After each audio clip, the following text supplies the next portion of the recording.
So today, though Islam is my religious philosophy, my political, economic, and social philosophy is black nationalism. You and I... To engage in a criticism of a political leader without taking into account the particular political context in which they're operating in is negligence, to say the least. So it's important to think about these dynamics when we're talking about political thought or black political leaders. And this is something that I think that FD ignores largely in his video, The Real Conservatism. Greetings and salutations. This is Dr. Rob Osai Robertson, PhD, and I am Associate Professor of Political Science.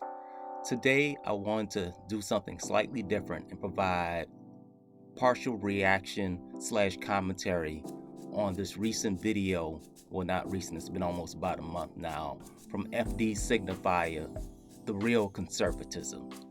So I have some comments on this video. As always, I believe that he's one of the more creative and brilliant YouTube content creators out there, along with people like Foreign, Khadija, Fab Socialism, Black T, and a few others. So by no means do I mean to engage in this analysis as a criticism of him overall, but only just to point out some issues that I think conceptually that he has with his concepts in general. And it's sad and funny, really, because the whole time that rappers are posing with Farrakhan in order to somehow connect to these black radical traditions, Kwame Ture is right there.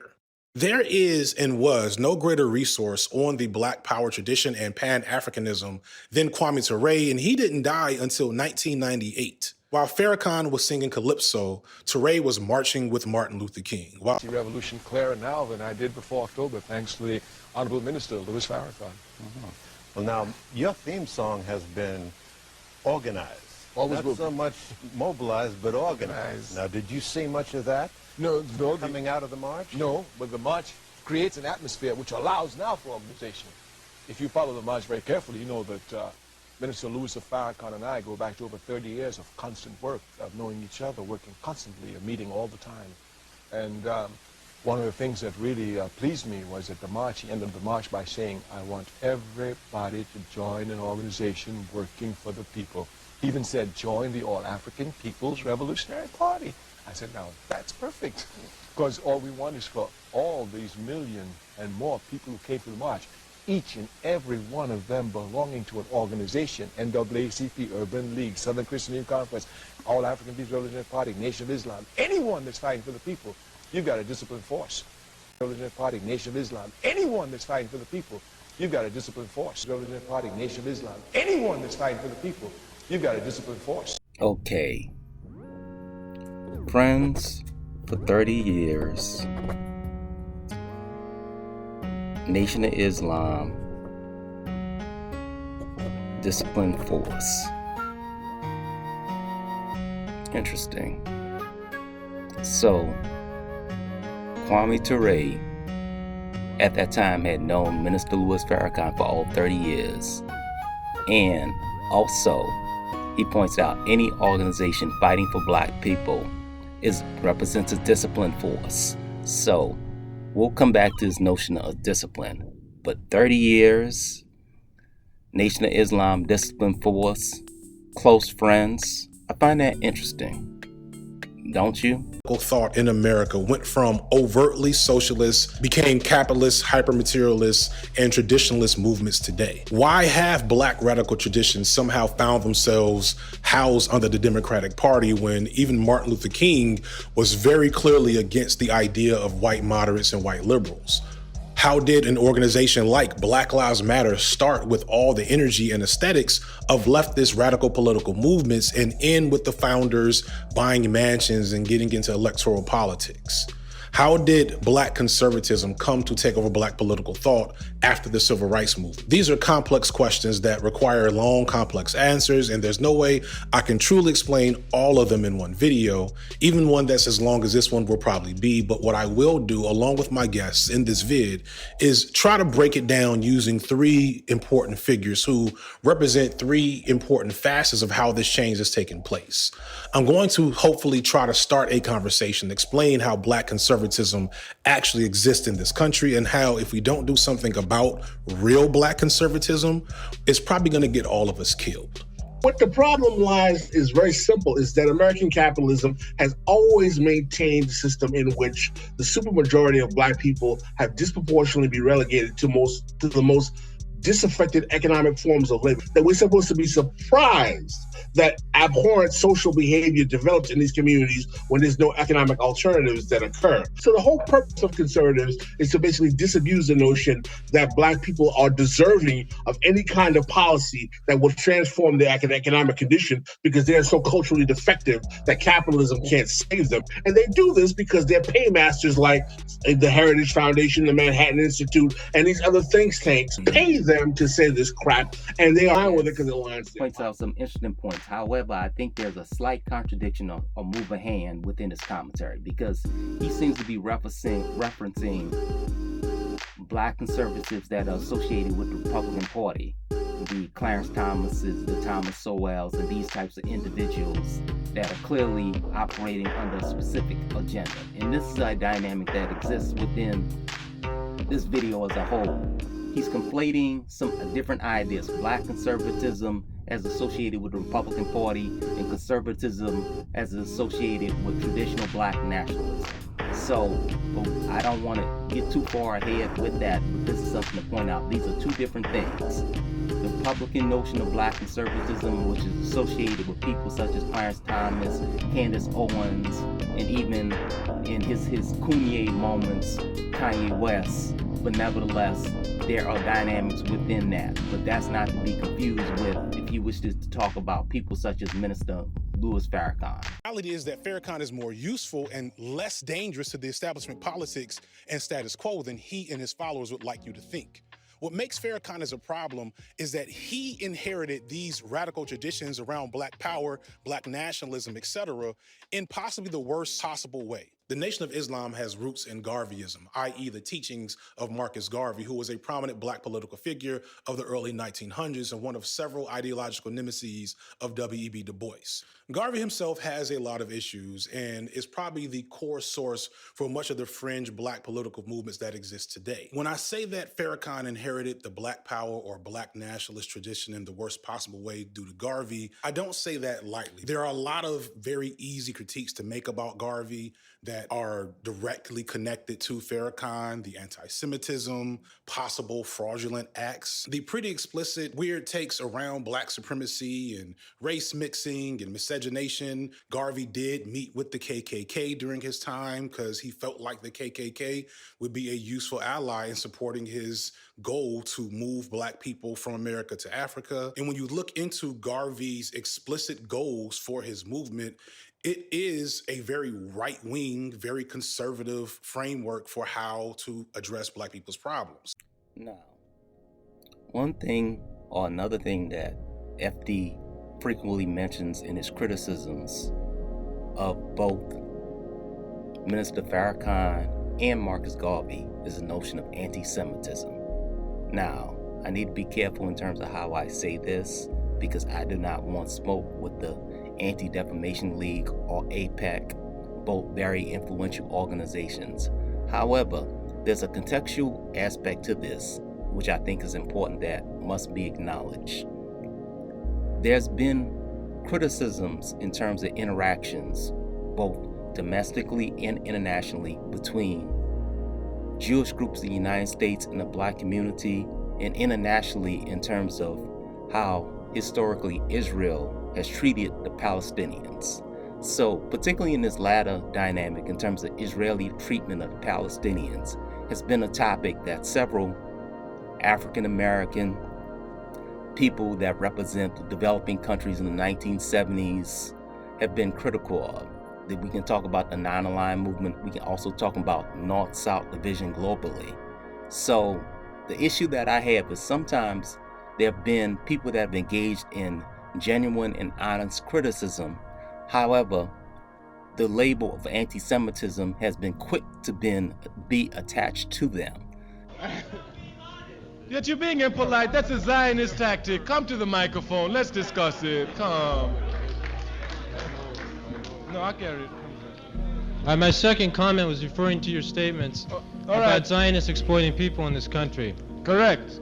I said the In your book, Zionists... Stokely Speaks, you say that the Zionism must be eradicated wherever it's found in the Middle East or in the ghettos of the United States. Correct. That's typical Hitlerian propaganda. Typical what kind? Hitlerian, Adolf Hitler, a German, I ain't a afraid Nazi. of that. Yeah, I understand. Look here. That's German propaganda. I understand.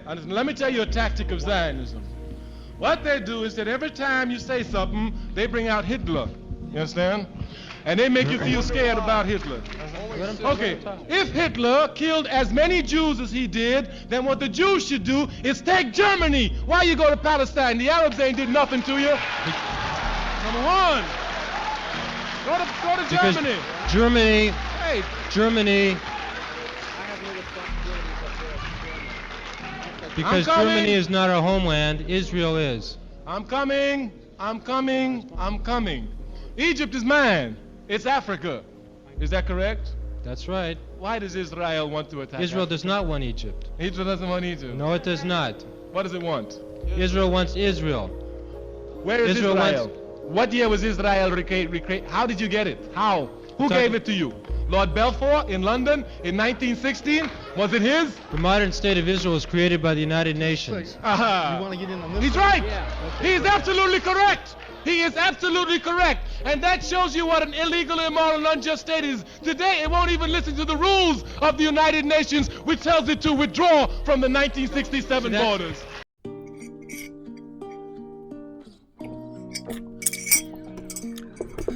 Okay. Eliminate Zionism, whether it's in the Middle East or the United States. Interesting. So, would these comments make Kwame Ture anti-Semitic? What do you think? Now, the reason I harp on this is not so much that I advocate anti-Semitism, but I do think a serious flaw in the analysis of FD is that he is not taking into consideration the political context in which many of these thinkers operate. In terms of the anti-Semitism that he may allude to, whether he's talking about Marcus Garvey or others, it's important to understand that several black activists and thinkers have made this point of who controls our community a critical part of their argumentation or their critique.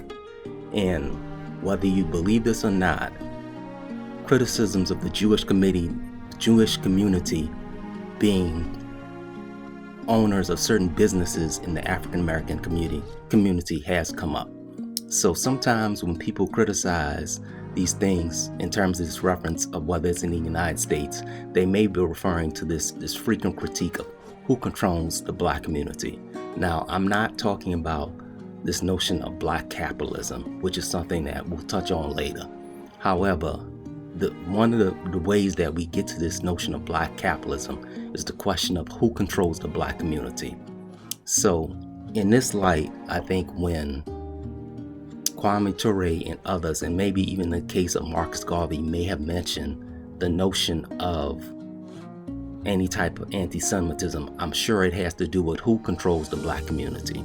So I don't want to continue on this point, but the point is that a lot you have to take into the context in terms of what political thinker you're talking about.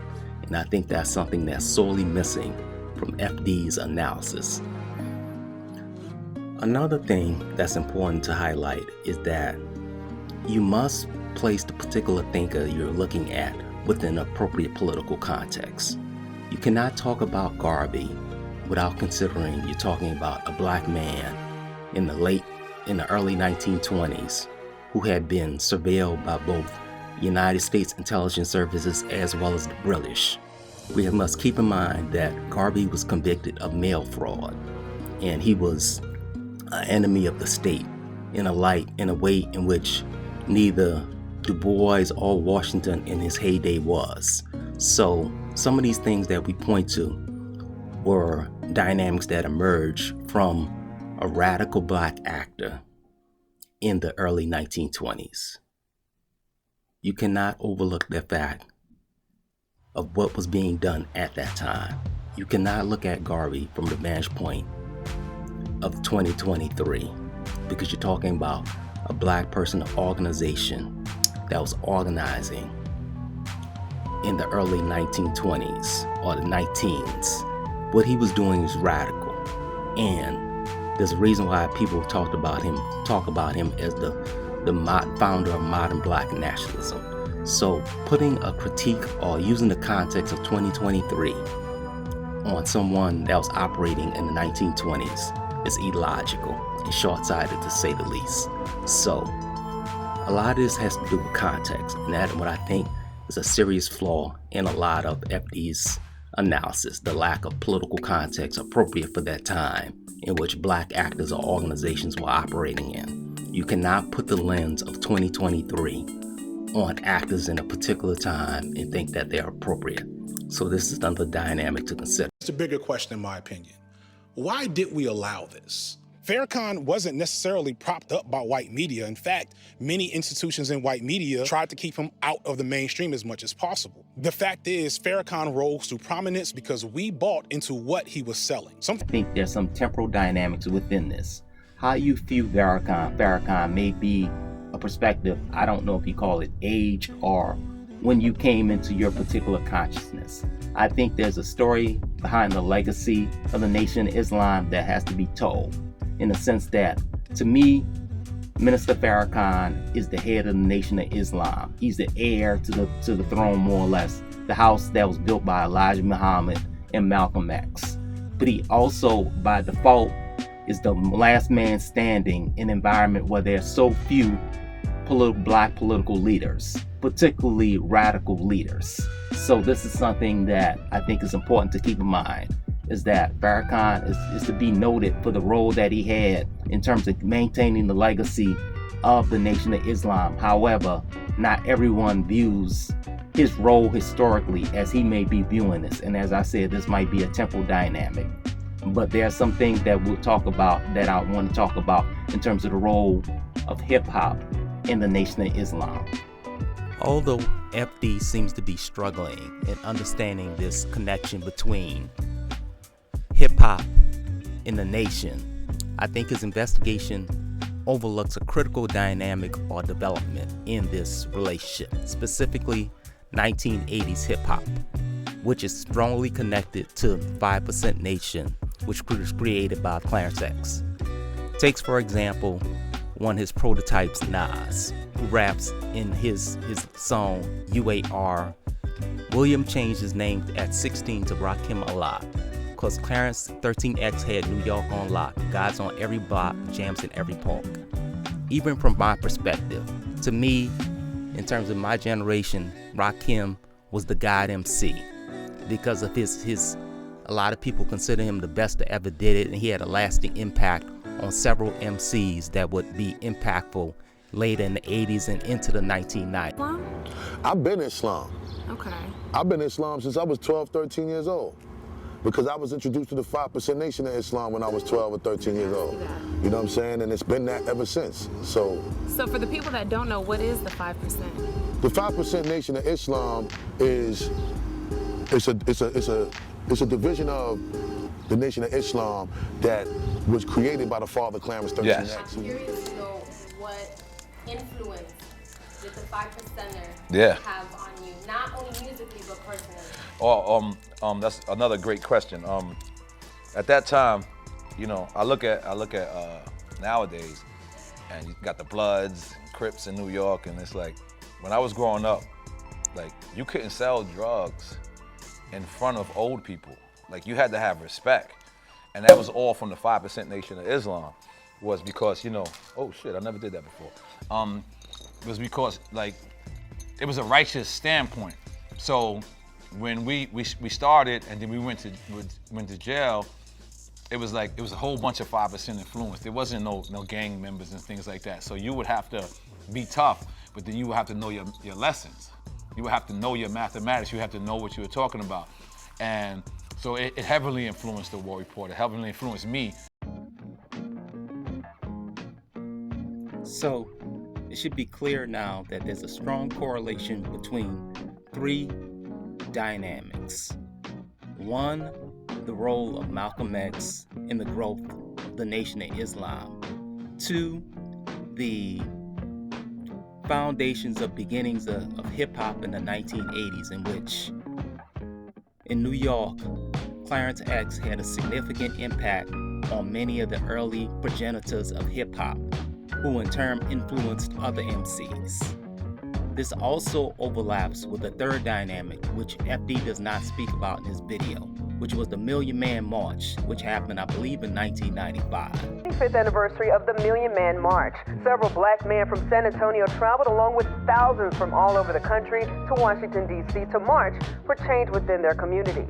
Today I spoke with one of those men who participated in the march, who has footage of that historic moment to share with today's generation. At the time period, they were giving out statistical data, like 1 in every 4 black men has had a criminal record being arrested or this or that. That's a problem. Minister Farrakhan called us out.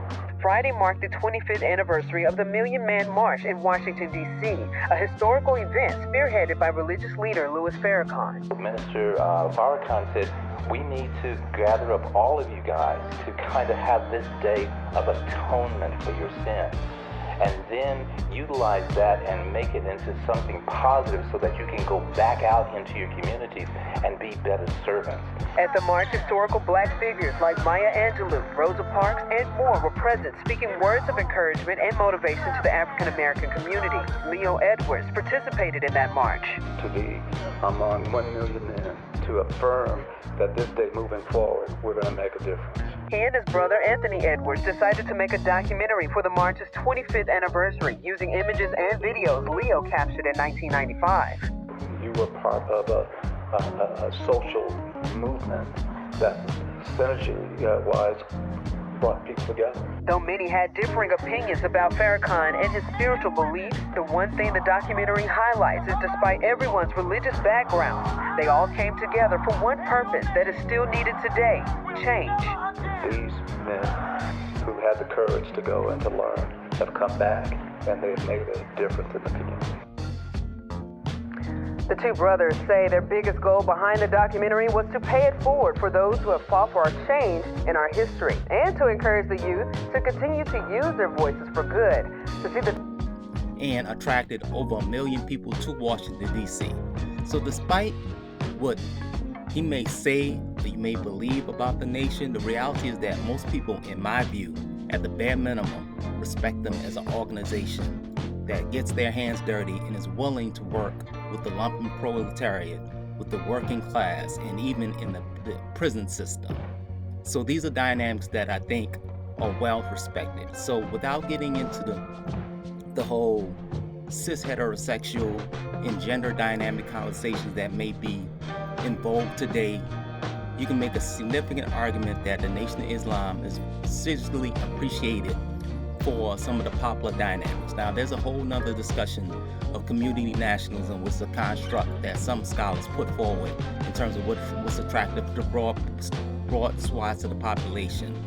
But nevertheless, there's significant dynamics in which I think FD in this video overlooks in terms of the attraction to the Nation of Islam. Now, in terms of whether or not people become members of the nation, it's a whole nother question. But I think you make a strong argument that at the bare minimum, a large number of black people can respect and appreciate the work that they put in. And you can see this in the connection with early hip-hop as well as the success of the Million Man Walk March. So when you see contemporary rappers, even today, reaching out to Minister Farrakhan and the nation, I think it's a byproduct of respect. And there's two different things: respect and actually membership. I would argue that the membership may not be as high, but however, the organization gets a large degree of respect. So while I think he attempts to address some of this with some of his caveats, the reality is that he spends most of his time talking negatively, in my view, or undercutting their legitimacy rather than pointing out to the positive things. And when you take into account the role of Malcolm X historically and what a lot of people appreciate of him, keep in mind that people such as Spike Lee did a film on Malcolm X, and he also did a film called Get on the Bus, which was about the Million Man March.